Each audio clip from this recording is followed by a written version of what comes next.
Maybe I've been playing Raid too long, but I have to say, I actually like these challenge tournaments. More and more, I find myself enjoying the opportunity to go back into these classic dungeons, look at them with new eyes, theory craft new teams, and get some decent rewards. So if you are interested in this dragon tournament that's coming up, in today's video, I'm going to theory craft some teams. I'm going to try to keep it as free to play friendly as possible. Recognize not everybody's going to be able to do this, but hopefully this video will walk you through a way to theory craft your own team and take down a challenge tournament. I am Colred. This is Colred Plays Raid Shadow Legends. Let's get started.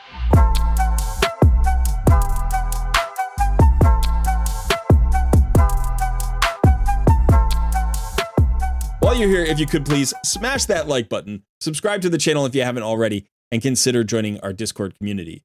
In addition, you should know that we have a Colred Plays clan cluster that features 5 clans, and it is growing all the time. So if you are interested in an active clan, a fun community, you should come to our Discord. Just scroll down until you see the Colred Plays clans section and fill out an application. We do require that all applications go through our Discord community simply because we want to know who you are and we like to communicate with each other, and we have a pretty cool community. So come check it out. Thanks so much. Now let's get back to the video. Okay, so I want to just dive into these 4 factions a little bit. It helps to know exactly what it is that you need for the dragon dungeon. So we need a way to handle the waves, and we need a way to handle the boss. The boss drops poisons and a stun. You also can like burn through his purple bar, his extra skill, so damage is helpful.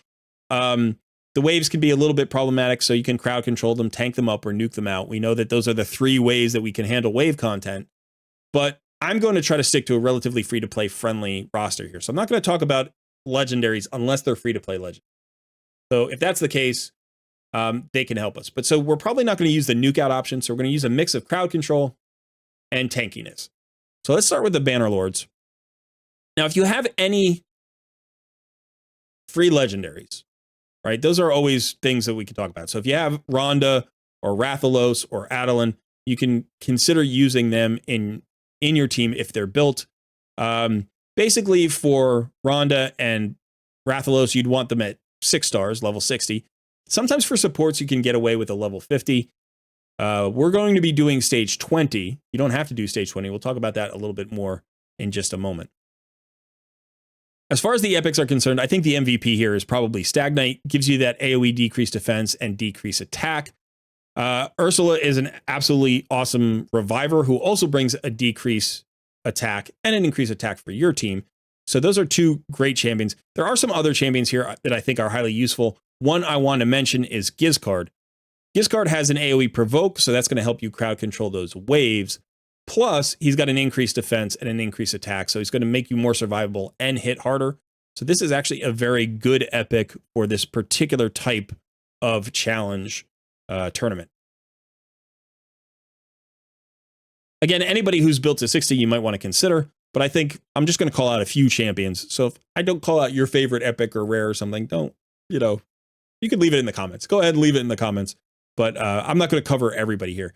As far as the rares are concerned, I don't love any of these rares. I do think that if you have a Valerie built for a Wixwell Infinity, like clan boss team, then go ahead and use her. She brings you a shield and some heals, so some survivability, and you do need some survivability against the dragon, because the dragon can't be turn meter controlled. The dragon will get a turn, so having heals and shields can really help. In fact, you can even consider bringing somebody in a shield set. We'll talk about that as well. I do think Dagger is decent. She brings a decreased defense and a decreased attack. She's a bit fragile, but she will never be weak affinity, so she'll always land her debuffs if you have the accuracy, 97% of the time. So I would say out of the rares, those are probably the 2 I would consider first. But again, anybody you've built to 60, you could certainly consider. Jumping into the High Elves faction, everybody has access to a free champion here. That is the Arbiter. We've also had the Incarnate as a recent fusion. So if you have either of those legendaries or both, I would consider using both of them. I think they're both pretty good for this. Arbiter has a weaken on her A1, which is great for helping to kill the boss. She has that increased attack, again, boosting your damage. But she also has that turn meter fill and that revive. So she just gets your team going and keeps them alive. Unfortunately, you can't use her aura here. But, Incarnate and Arbiter would be a really nice mix. You get the shields, the ally protection, the strengthen. They're a good combo. As far as the epics are concerned, there are a lot of epics we could call out here. I think probably Royal Guard is the best boss killing champion in this faction at this rarity. So certainly you could use him. He's not great on the waves. You'll need more wave help. Let's go ahead and call out, let's say Battle Sage. Battle Sage is actually a pretty good champion for this. First of all, she has an AoE on her A1. So if you need some crowd control and you don't have a crowd control champion, you can put Battle Sage in a stun set, and that's going to help you just kind of slow down the enemy waves a little bit. She also has an increased attack, but the more important thing is the removes all debuffs on all allies. So this is a full cleanse. You can build her in high resist if you want. That will help you resist the stun, and then you can cleanse the stun from your team. She also places Revive on Death on a target ally for 3 turns. It's a single target. Revive on Death, not highly useful, but she does have an all battle speed aura of 19%. So if you're struggling to find that speed, she can help. So I actually think she's a very good champion for this particular fight. Now, out of the rares, there are actually great rares in this faction. I think this is maybe one of the best factions for rares for this particular tournament. We have Apothecary, who's got to top the list, but we also have Elhain. Elhain's a great wave clearing champion. So if you need wave clear, you can run her. You could also run her in a stun set because she does have 2 AoEs. Both her A2 and her A3 are AoEs. So if you need a little more crowd control, think about Elhain in a stun set. If you have an Eris built for like a Myth Air team, she can certainly play a role. She has an increased speed and a mini cleanse here, so that's not too bad. Actually, she also has a speed aura that you can use. It's dungeons, but we're in a dungeon. So another speed aura there. And I think even, you could consider like Reliquary Tender and Selenia are both really good champions for this particular content. Now, moving to the Sacred Order. I love the Sacred Order. I think there are a lot of great champions here. We have had a recent fusion here with Wixwell. So if you have Wixwell, he's going to be good. I don't think he's great, but he's good for this content. He gives you that decreased attack that you need. He's going to give you plenty of survivability for the waves. He even gives you an intercept that you could put on like your cleanser. If your cleanser doesn't have enough resistance, intercept is going to block those stuns, and then your cleanser can cleanse everybody else. And the increased defense, again, is going to improve everybody's chance of surviving those boss attacks. As far as the epics are concerned, there are a lot of epics in this faction. I'm going to call out just a few. Everybody knows how I love Deacon Armstrong, but for this particular content, I would say if you're farming stage 20, he's weak affinity. Now, if you have a really well-built weak affinity champion, you can take them in anyway. He gives you a lot, but I'm going to stay away from Deacon because I'm doing stage 20. I know that's shocking to everybody, but we want to look at other champions who are at least neutral affinity or strong affinity. I think the 2 best options here probably are Sanguinia, who is a very good champion. She gives you a block debuffs and continuous heals. She also gives you this kind of interesting cleanse where she can drop the debuffs back onto the dragon. So those poisons that he throws at you, you could turn around and drop them right back at him. That does take accuracy. That skill takes accuracy if you want to return the buffs. It doesn't take accuracy if you just want to use it as a cleanse. So you could run her with accuracy. You could run her without it. You could also consider putting her in a shield set. She's got a nice HP pool. She doesn't really need a lot of other stats, just speed, survivability. So if you're building up her HP pool anyway, maybe get some value out of a shield set that can help you survive the waves, can also help you survive the bosses and nuke. So consider that. After that, I would say Lightsworn is a pretty good champion here. Typically, you think of him as a Fire Knight specialist because he's got the triple hitter with the turn meter decrease. But he does have a decreased attack and a decreased speed. The decreased speed doesn't play on the boss, but he also has an increased defense and a revive on death. So I think he's bringing enough here with the decreased attack and the increased defense to really improve your survivability. So, maybe if you don't have a cleanser and you need another way to survive through heals and revives and stuff like that and defenses, he could do a good job for you. And again, I think that decreased attack is really important. You're going to want to decrease attack somewhere on your team, and he is void affinity. So again, he could play in any stage that you run. So if you have a Lightsworn built, he's not bad. He's also decently tanked. As far as the rares are concerned, there's only one that I would really think about, and that is Athel. She brings a weaken on her A1. She's also got decent wave clear. I think Elhain is the better wave clearing starter champion, and Athel is the better boss killing starter champion because of that weaken. So you can decide, you could bring them both. There's no reason why you couldn't. But, you know, if you are only bringing one, consider what you need. Do you need more wave clear, wave control, maybe with the stun set on Elhain? Or do you need additional boss killing? Are you trying to burn through that purple bar or get that boss down? In which case, the Weaken would be an excellent option. Okay, now let's look at the Barbarian faction here. So we do have some free champions in this faction. Actually, we have several. We have Scylla the Drake. So if you're past the 180-day mark, she is perfect for this, by the way. She's absolutely perfect for this. I would highly recommend using her because she's going to give you that AoE stun for the wave. She's going to give you that consistent healing. It's based on her passive, so you don't even need her booked for that. And she's going to give you that revive in case you need it. You also have Armand's, who was a recent fusion. Great on the waves, bad on the boss. But if you need wave control, he's all you need. Chronum is a free champion that you can get for referrals. Great boss killer with HP burns. You also have Yukarl here, who is free to everybody from the clan shop. So if you have Yukarl is going to do great in the waves. He does okay against the boss. It's not bringing a ton against the dragon, but he is Void Affinity, so he's not going to take extra damage, which is nice. And, you know, like I said, if you need crowd control for the waves, he's a great option. As far as the epics are concerned, I'm going to call out a couple of epics here. First of all, High Katoon could be your lead. I think that's really nice. Farrakhan the Fat is obviously great for Dragon. He brings HP burns, poisons, decreased defense, and an ally attack with increased crit rate and crit damage. Literally perfect for this. You know, so if you have a Farrakhan the Fat, the only downside is he is weak affinity for this particular, for stage 20. So if you're running stage 20, be aware he's going to take a bit of extra damage. You're probably going to want to have a reviver or some shields or something to keep him alive because he's not really... Like he's fragile. He's on the fragile side. But because he's an ally attacker, I don't mind bringing in a weak affinity champion, right? Because he's going to activate everybody else. One champion to consider is Hoskarl. Hoskarl is actually immune to stuns, and he has a skill that removes stuns from all allies. Plus, it places an increased defense and an increased resistance on all allies. So you could use this proactively, like before the dragon goes, in order to increase your survivability, or you can use this as your stun cleanse. And he does have an AoE stun as well. Now, he is weak affinity into stage 20, and this is only a 75% chance stun, but I think for a weak affinity champion, he's actually one that you could consider if for no other reason than the stun cleanse and the increased defense. As far as the rares are concerned, we have the classic War Maiden if you need a drop defense champion. Soban Bowyer is great to put in a stun set because she's got an AoE on her A1. And if you've built Marked for other content, you could certainly use her here because she gives you a block at debuffs and increased defense. So again, she's going to help you handle that stun, those poisons, and the nuke from the boss. She also has a second AoE with a decreased accuracy. Decreased accuracy is not bad against Dragon. That can be helpful, again, in resisting those stuns.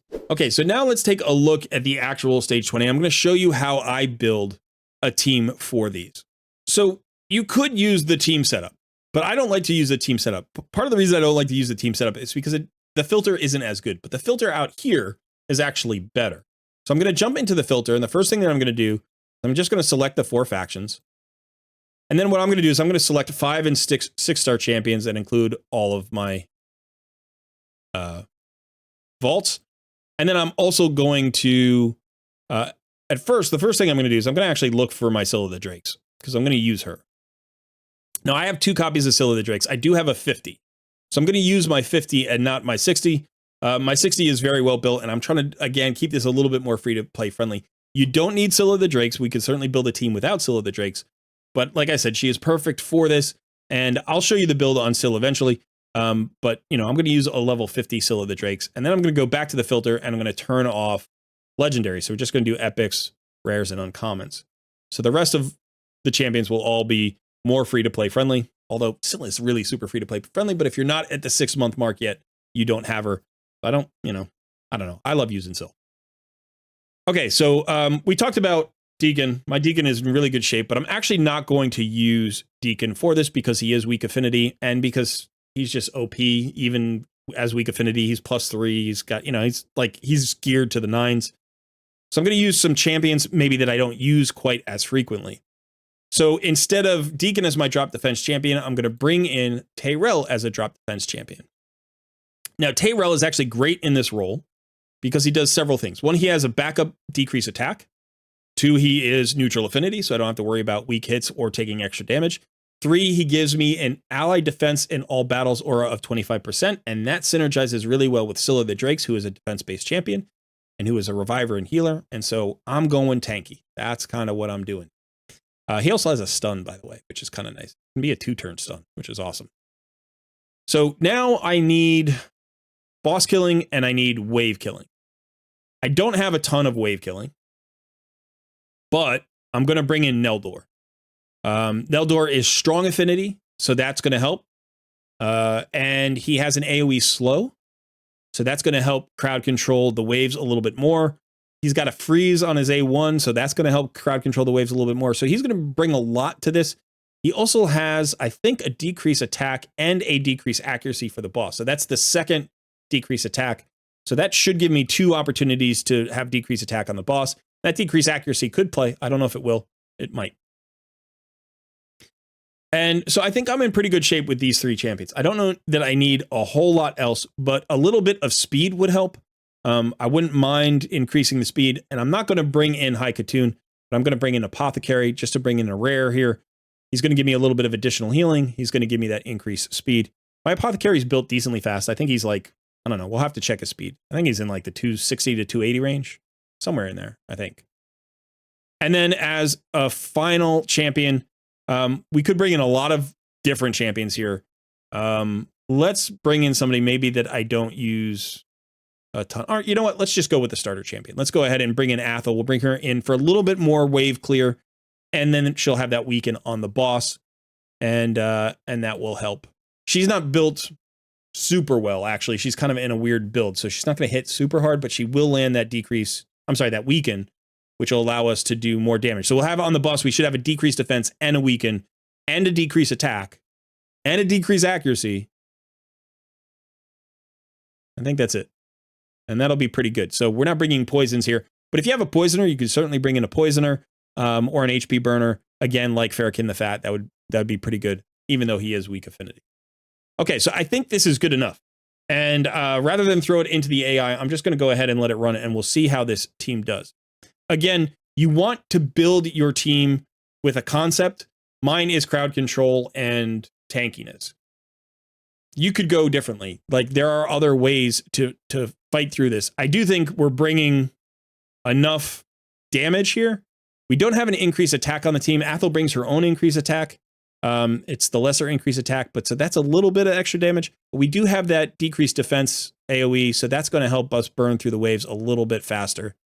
And hopefully this run won't take too long. My guess would be somewhere in the like 2.5 minute range, but you never know. Maybe it'll be a little bit faster than that.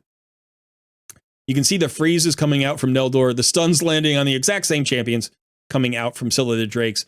By the way, my Scylla the Drakes is not booked, and I don't think she has any masteries either. She's in a regen set. And I think out of all of these champions, the only one I've built recently is Neldor. So Neldor should be in a very good build. Athel's not in a good build. Apothecary's okay. I think Tyrell's probably okay. And then Scylla the Drakes is probably okay. But again, she's level 50 with no masteries and no books. Everybody else is booked. Everybody else has full masteries, I believe. We'll take a look at all the builds at the end. Okay, so we got to the boss in 1:18. Not too bad. Land that decrease attack right away. Land that weaken right away.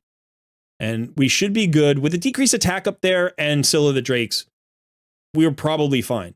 If you don't have enough survivability, again, consider bringing in a shield set or a bolster set that might allow you to get through the first boss nuke.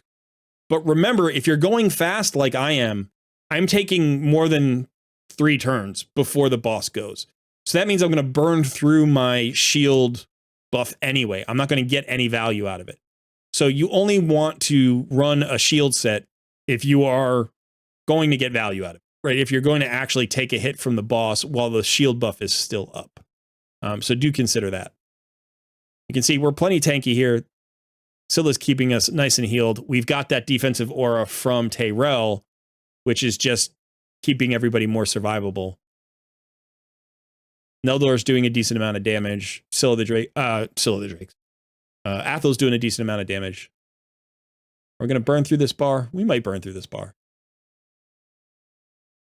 We might not. We got through it. So what was that? 233, 2.5 minutes. And again,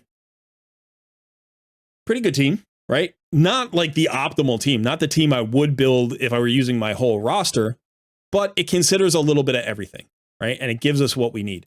So now let's go ahead and just look at these champions builds so you have an idea of exactly what you're working with. Remember, I do have a pretty full Great Hall and stuff like that. So the stats on these champions are good.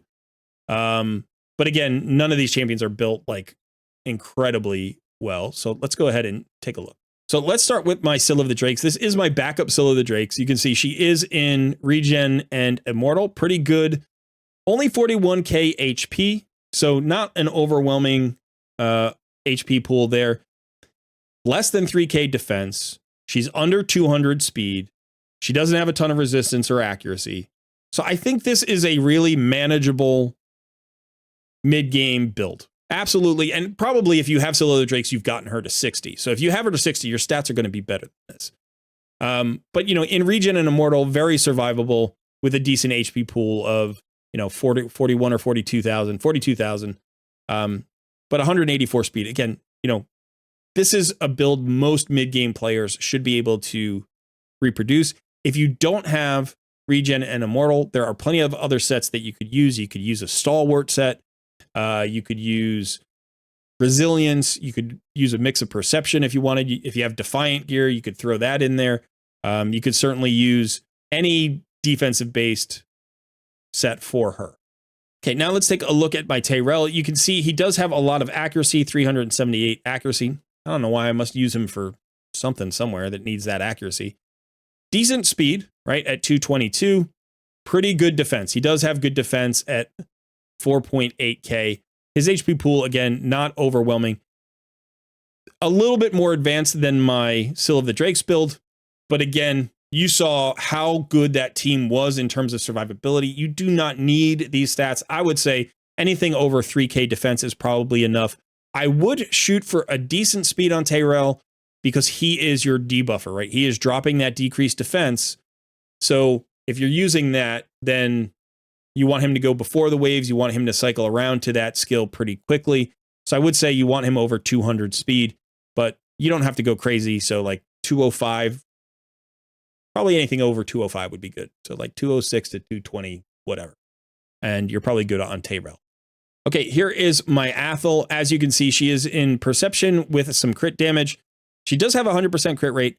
She's only got 188% crit damage. So again, decent mid-game build, I think there. She is 4-star Awakened, so she has a 4-star Phantom Touch there, which gives her some more stats, right? You always got to count those stats as well. You're getting HP, attack, defense, and crit damage. So some of this crit damage is coming from her Blessing. So don't think like the Blessing is adding on top of that crit damage. It's not. The number is actually folded in there. Not a ton of defense, 2100. Not a ton of attack, under 4k. Not a ton of HP. So again, this is a decent mid-game, early mid-game build can get this. The only thing high here is her accuracy, and you only need 225 accuracy to land debuffs on stage 20 or even 25. So you don't need all of this accuracy. So again, this should be a reasonable build. You could also put her in Lifesteal. She could certainly do the job in Lifesteal or Bloodthirst. That'll increase her survivability even more. Here's my Apothecary. Slower than I thought. He's actually at 239. I must have slowed him down. I probably stole gear off of him at some point. He's got a little bit of survivability with 2 pieces of Immortal. But if we look at his stat pool, he does have a decent HP pool of almost 60,000. 3k defense, which is right where you want it. 239 speed. Nothing else really matters for Apothecary. All you care about is HP, defense, and speed. And he has those 3 stats. Again, this is a nice, I think, mid-game build. Nothing crazy here. He's actually slower than I thought. You probably want him as your fastest champion. So I think if you're running your Tyrell or your debuffer at 220, you want your Apothecary at 230, 240, 250. So again, decent build, but nothing crazy. Now here is my Neldor. He's probably the best built champion on this team, but even still, you can see he is in 2 2 sets of perception. I'm sorry, 2 sets of accuracy, 1 of perception. He's got a ton of accuracy because I use him in Fire Knight hard mode. I'm trying to get to stage 10 of Fire Knight hard mode, and the accuracy requirement there I think is like 455 or something. It's really a lot higher. I don't need all of this accuracy, but so his stats are actually pretty good. He does have a 100% crit rate, not a ton of crit damage, 151, 2K defense, 3,800. Yeah, so even still, I mean, low HP, low defense, not a ton of attack. He just has a lot of accuracy, really. So when I say the best built champion, like honestly, these are still achievable stats in the mid game. So again, these may not be the champions that you're using, but you can see sort of the stat range that is going to be effective for stage 20. If you want to go higher, you need more stats. That's just the way that works. But Theorycraft the team, not just based on the skills of the team, but also based on the gear that you have. So be aware that like if you're trying to go tanky, but you don't have tanky gear, the tanky team's not going to work, right? Likewise, if you're trying to nuke out the waves, but you don't have the damage gear, you're not actually going to nuke out the waves. You're going to end up in trouble. I would recommend that because this is a restricted pool and you may not have a huge roster, that if you can go tanky, that tends to be the more reliable but slower means of completing these dungeon challenges. Okay, so let's theorycraft one last team very quickly. So again, we're going to go into the filters. We are going to take epics and rares only, 5 and 6 stars. And again, we got to go to our factions. Make sure we limit our factions because you don't want to accidentally include the wrong factions. I am going to keep some weak affinity champions here. So if you have Deacon Armstrong, I do think he's absolutely fantastic. But what I'm going to do here instead is I'm going to bring in High Katoon. I'll use Ursula as my reviver. We'll keep Apothecary. I just think Apothecary is so good for this. We do need, yeah, I actually have limited options here. So I think what I would probably do here is actually do maybe this and Royal Guard. It's not bad. So here I have heals, I have decreased attack, I have increased attack, I have decreased defense, I have speed. I don't know that I would probably do this. I would probably do this instead, right? Because I'm going to get that leech, I'm going to get that turn meter fill, that turn meter decrease. That's going to give me a little bit more control of the waves because I don't have a ton of crowd control here. I do have decreased attack, so I have that covered. And I have it on 2 champions. So since Stagnite is weak affinity, that's still fine. But I do have some slows from Royal Guard. But really, that turn meter decrease of deacons would be the thing that gets me through here. So again, you can see there's a lot of flexibility. You can go with different types of teams and different kinds of champions. Even if you're mixing in some weak affinity champions, you can still get the job done. Okay, so that is it for me today. I hope you found this interesting. Let me know, are you going to do this challenge tournament? And what's your team? Give me your 5 champions. I want to hear who you are running, even if that includes legendaries, absolutely. But if you're doing a free-to-play kind of version, let me know that as well so we can share it with everybody else. It's always cool to share. All right, thanks so much for hanging out. I have been Colred, and I will see you in another video soon.